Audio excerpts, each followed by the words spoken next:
Well, I'm here to attend a crisis communication course put on by one of the lead instructors in the country, Judy Powell, relative to this content. It's very timely. Certainly we live in a day and age of information that comes and goes at lightning speed, and that certainly happens in our profession in law enforcement.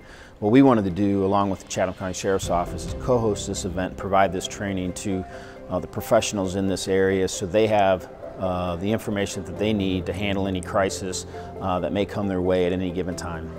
Chatham County Police and the Chatham County Sheriff's Office have never been this kind of quiet. I come from the Chatham County Police I retired from. We never had this kind of working relationship that we have now with Chief Jeff Hadley and Sheriff John Wilcher. They have a great relationship. We have a great relationship. It's just you couldn't ask anything better. The Sheriff John Wilcher and his staff has just been tremendous in partnering with us, providing their facilities or their resources and us the same in order to be the best that we can be. And so this was an idea kicked around between our staff and the Sheriff's Office staff, and through our networks of contacts throughout the country, we were able to get Ms. Powell here to provide this training. This is high-level training. I mean, she has been in this space in the law enforcement profession for many years with some of the best in the country. So to be able to have her here and to give this information to people in this region is invaluable. Law enforcement is one of those professions that continual learning is one of the most important things that we can do. The landscape of law enforcement has been constantly changing, and especially the last few years. Essentially what 10-8 does is work with law enforcement and other first responders around the country and around the world, helping them learn to communicate better and develop those really important relationships across all their audiences. It's something that's very relevant in whatever community you happen to police or provide law enforcement services in right now in our country. And it's critical communications, and it's so dynamic, and it's so relevant to what we're doing right now with where we're at in our country with law enforcement.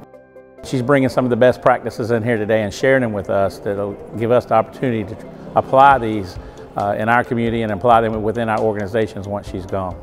And it's also helping us. One of our event sponsors is the 200 Club at the Coastal Empire, and it's also going to give us a great opportunity to share the mission and the vision of the 200 Club of the Coastal Empire and the great things that this organization does for our community and the 19 surrounding counties around us by providing for the families of officers who paid the ultimate sacrifice by giving their life, protecting and serving their community. This gives an opportunity for individuals around the various 20 counties that we serve to come in to learn something. They do get credit hours for it, but then they do all the monies that we get from that training package goes towards the 200 Club. It's about a $250,000 commitment every time we respond to a line of duty death.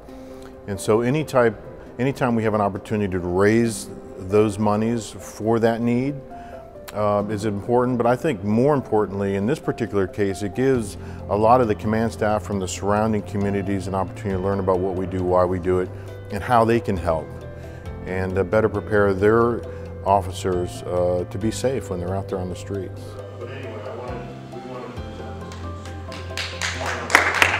Well, today is a special thing for me and my wife. We're going to donate $5,000 to the 200 Club. 200 Club is one of the best organizations I've ever been around. They take care of people when they get in need, when they have a death in the line of duty, where you're EMT or you're a police officer or where you're a firefighter or whatever. You know, and it's something that people forget, you know, that we put our lives on the line all the time to make this community safe, and, you know, it just means a lot to me. The sheriff is always giving of his own. And we were so happy today when he presented the 200 Club with a check for $5,000. And this isn't his first time, by the way.